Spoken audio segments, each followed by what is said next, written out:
Good morning all of you. આજે આપણે જોઈશું એડ્સ વિશે, બરાબર, જે આખા મોસ્ટલી કન્ટ્રીમાં કોમન ડિસીઝ છે, એટલે જેના વિશે તો આપણને મોટા ભાગે થોડું ને થોડું કંઈ ને કંઈ ખ્યાલ હશે. જોઈએ ઇન્ટ્રોડક્શન.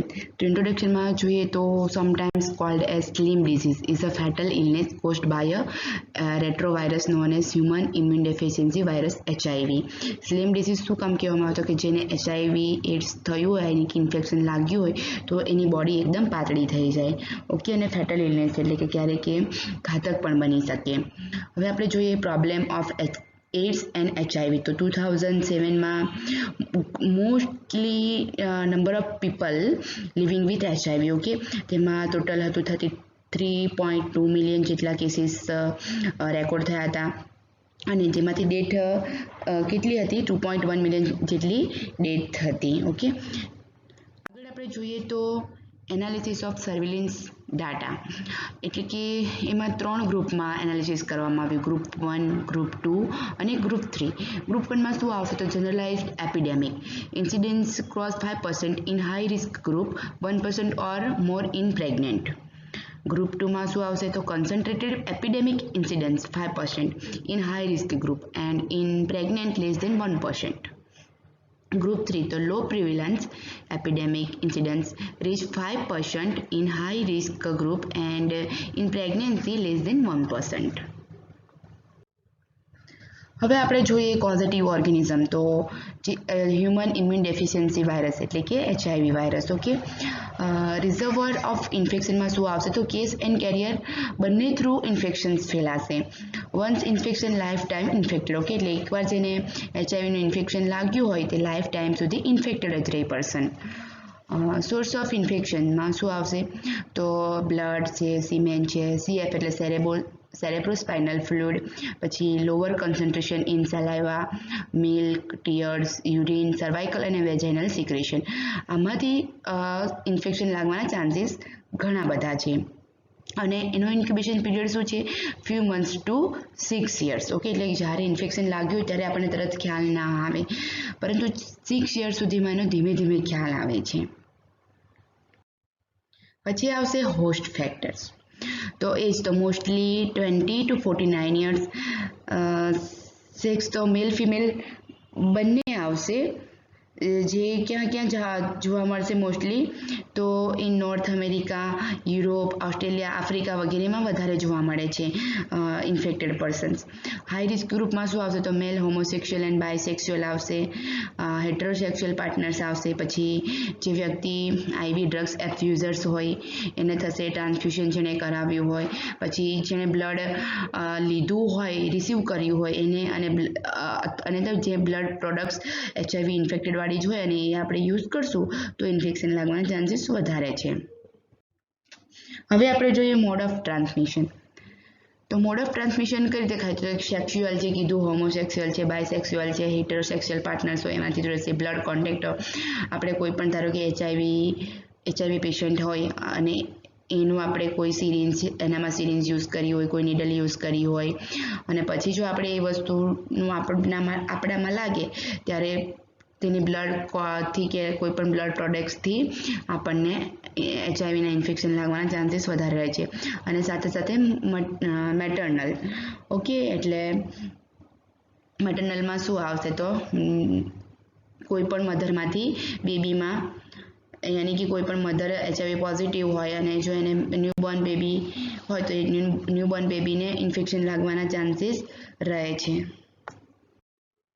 ક્લિનિકલ મેનિફેસ્ટેશન્સ. ક્લિનિકલ મેનિફેસ્ટેશનમાં શું આવશે?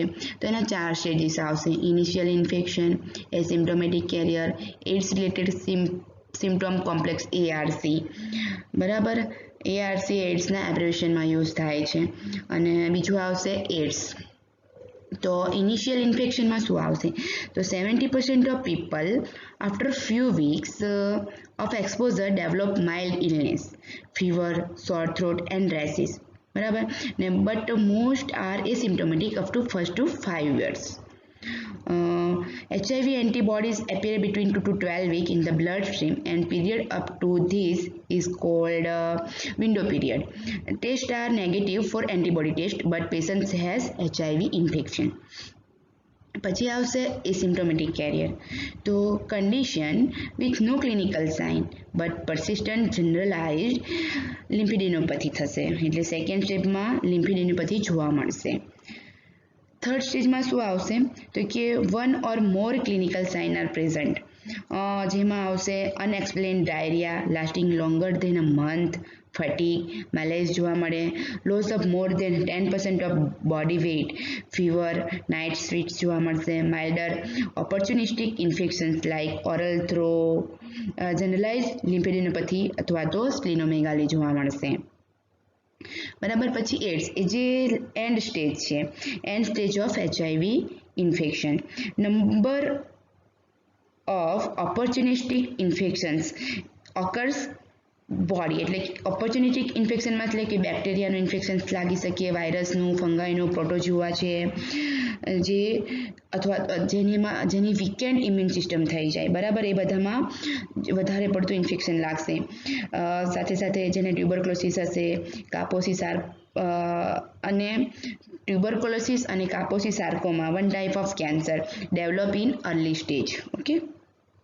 પછી બીજું શું જોવા મળે તો કેન્ડિડા ઇસોફેગાઇટિસ જોવા મળશે, ક્રિપ્ટોકોકસ મેનિન્જાઇટિસ અને પેનિસિલોસિસ જોવા મળે, ન્યુમોનિયા જોવા મળશે, toxoplasma gondii and encephalitis when T cells reach around 100, chronic diarrhoea, severe loss of weight થશે, એડ્સ એન્સેફેલોપેથી જોવા મળે, ડિમેન્શિયા પણ જોવા મળે, હર્પીસ જોસ્ટર જોવા મળશે. ઓલ્સો મે ડેવલપ, એ બધા સિમ્ટમ્સ ડેવલપ થવાના ચાન્સીસ વધી જાય છે. હવે આપણે જોઈએ કંટ્રોલ મેથડ્સ ઇન એડ્સ. તો કંટ્રોલ મેથડમાં આપણે શું કરવાનું, યાની કે સેક્સ્યુઅલ ડિસ્ક્રિશન, એટલે કે એનાલ સેક્સ છે, multiple sex partner, sex with a person infected or suspected to have AIDS should avoid or minimised. Okay. એટલે મોસ્ટલી એવોઇડ જ કરવું જોઈએ, પણ જ્યારે ના જ એવોઇડ કરી શકતો હોય ત્યારે એને મિનિમાઇઝ કરી દેવું જોઈએ. બરાબર.